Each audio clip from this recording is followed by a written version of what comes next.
Hello అండి, welcome to my channel. ఈరోజు India Pakistan situation చూసినట్లయితే అందరికీ చాలా బాధాకరంగా ఉంది. అసలు ఈ సిచ్యువేషన్కి మెయిన్ రీజన్ అసలు ఎక్కడ పునాది పడింది అనే చరిత్ర మనం అందరం తెలుసుకోవాల్సింది ఉంది. ఈరోజు యువతకు చూస్తే అసలు హిస్టరీ ఏమీ తెలియదు. జస్ట్ మనం ప్రజెంట్ సిచ్యువేషన్ని చూసుకొని అందరినీ ఇటు ఇండియాని అటు పాకిస్తాన్ని దేన్ని మనం బ్లేమ్ చేయలేము. అసలు సిచ్యువేషన్ ఏందో ఈ చిన్న వీడియోలో క్లుప్తంగా మీకోసం నాకు తెలిసిన నాలెడ్జ్ని షేర్ చేసుకుంటాను. మనందరికీ తెలిసిన విషయం ఏంటంటే అండి, బ్రిటిష్ ప్రభుత్వం భారతదేశాన్ని 200 ఏళ్లకు పైగా పరిపాలించి వెళ్తూ ఏం చేసింది అంటే భారతదేశాన్ని రెండుగా చీల్చింది. అప్పుడు పురుడు పోసుకున్న దేశమే ఈ పాకిస్తాన్. అప్పుడు బ్రిటిష్ ప్రభుత్వం వేసిన ఆ సరిహద్దుల గీతలను దాటుతూ ఎంతోమంది వేల ప్రాణాలు పోగొట్టుకున్నా కూడా ఈ బ్రిటిష్ ప్రభుత్వం పైశాచిక ఆనందాన్ని పొందిందే తప్ప ఎలాంటి నియంత్రణ చర్యలు తీసుకోలేదు. చరిత్రలోకి వెళ్ళి చూసినట్లయితే 1946 సంవత్సరం అండి, అంటే మనకు స్వాతంత్రం రాకముందు ఎగ్జాక్ట్లీ 1 year బిఫోర్ ఏం జరిగింది అంటే, శాంతియుతమైన దేశం భారతదేశం. హిందువులు, ముస్లింలు అందరూ చాలా కలిసికట్టుగా సోదరభావంతో కలిసిమెలిసి అనురాగాల నిలయంగా మారింది ఈ భారతదేశం. ఆ సమయంలో మన భారతదేశ జనాభాను ఒకసారి చూసుకుందామండి. మనం హిందువులు ఎంతమంది ఉన్నారు, ముస్లిమ్స్ ఎంతమంది ఉన్నారో చూసుకుంటే హిందువులు వచ్చేటప్పటికి 25,50,00,000 మంది ఉన్నారండి. అలాగే ముస్లిం జనాభాని మనం చూసుకున్నట్లయితే 9 కోట్ల మంది 60 లక్షల మంది ఉన్నారు. 9,60,00,000 మంది ఉన్నారు. రిమైనింగ్ సిక్కులు కానివ్వండి, అదర్ రిలీజియన్స్ అందరూ పంజాబ్లో 60 లక్షల మంది ఉన్నారు. ఇది టోటల్ అండి. మన ఇండియన్ పాపులేషన్ ఆ టైంలో ఇంత ఉండేది. అప్పుడు మనం పంజాబ్ గురించి మాట్లాడుకోవాలండి, ఎందుకంటే పంజాబ్ క్యాపిటల్ లాహోర్ ఆ టైంలో. ఈ లాహోర్ గురించి ఎందుకు చెప్తున్నానంటే పర్టికులర్గా ఈ లాహోర్ అనేది ఆ టైంలో ఒక కాస్మో పొలిటికల్ సిటీ అండి.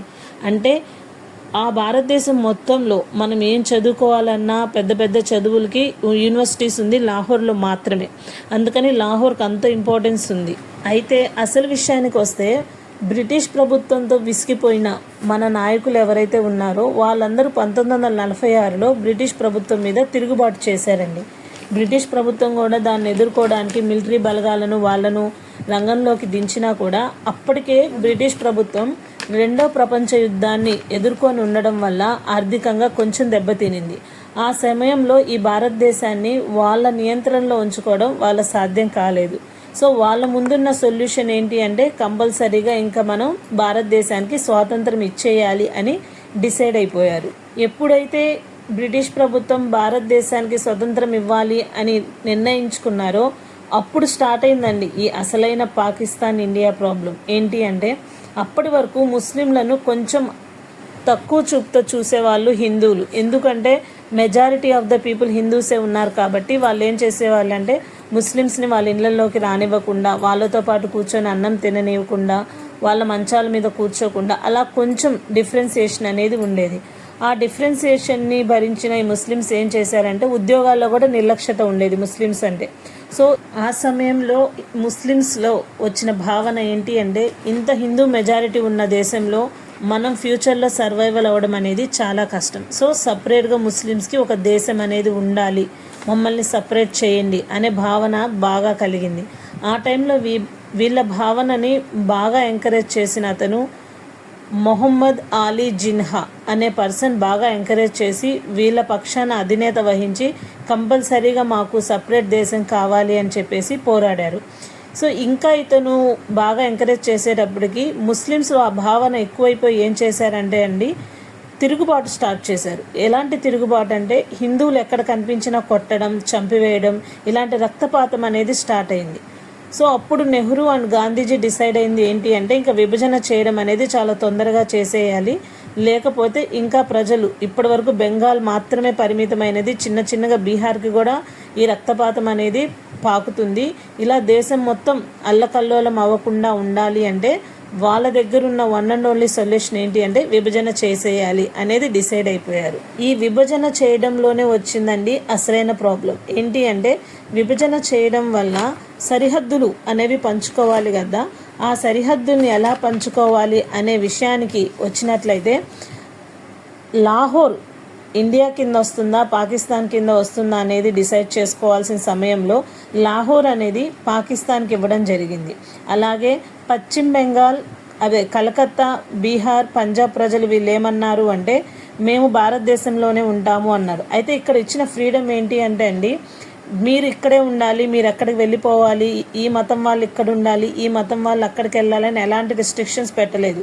ఎవరికి ఇష్టమైన వాళ్ళు భారతదేశంలో ఉండండి, ఎవరికి పాకిస్తాన్ ఇష్టమైతే అటు వెళ్ళండి అనేది ఫ్రీడమ్ ఇచ్చారు. ఆ ఫ్రీడమ్ ఇచ్చిన పర్సన్ ఎవరు అంటే British viceroy lord mount baton అనే అతను ఫ్రీడమ్ ఇవ్వడం జరిగింది. సో అన్నీ పంచుకున్నారు, బాగానే ఉంది.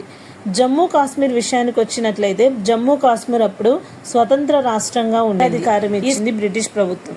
సో రాజుల సిస్టమ్ ఉంది కాబట్టి ఈ వైస్రాయ్ ఎవరైతే ఉన్నారో అతను ఏమన్నారంటే జమ్మూ కాశ్మీర్కి ఫ్రీడమ్ ఇచ్చారు. మీకు కావాలంటే పాకిస్తాన్లోకి వెళ్ళండి లేదా ఇండియాలో ఉండండి అంటే అప్పుడు వాళ్ళు ఏమన్నారంటే మేము ఇండియాలో వెళ్ళము, పాకిస్తాన్లో వెళ్ళము, స్వతంత్రంగా ఉంటామన్నారు.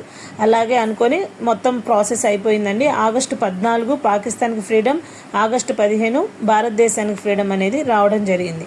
అయితే ఆ తర్వాత ఈ పాకిస్తాన్ ప్రభుత్వం ఏం చేసింది అంటే కాశ్మీర్ 3 భాగాలు మా దాంట్లోనే ఉంది కాబట్టి ఇది మాకే చెందుతుందని ఆ రాజు మీద తిరుగుబాటు చేశారు. ఎప్పుడైతే వీళ్ళు రాజు మీద ఇమీడియట్గా పంజాబ్ రాజు ఏం చేశారంటే భారతదేశాన్ని సహాయం కోరారు.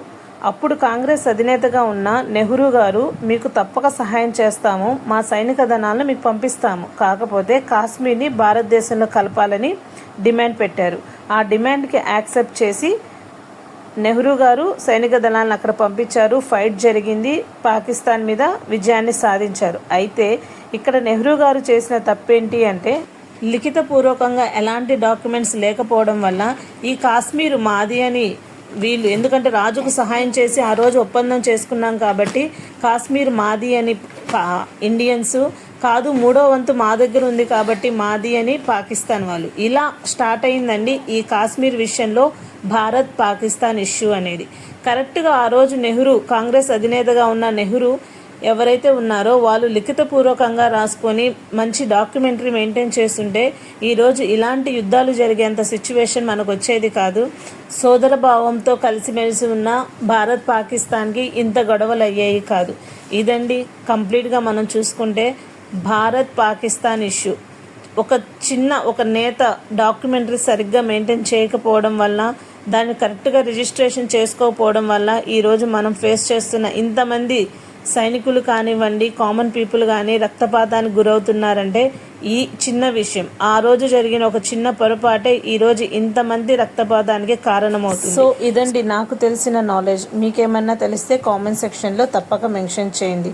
Please like, share and subscribe to our channel. Thank you for watching.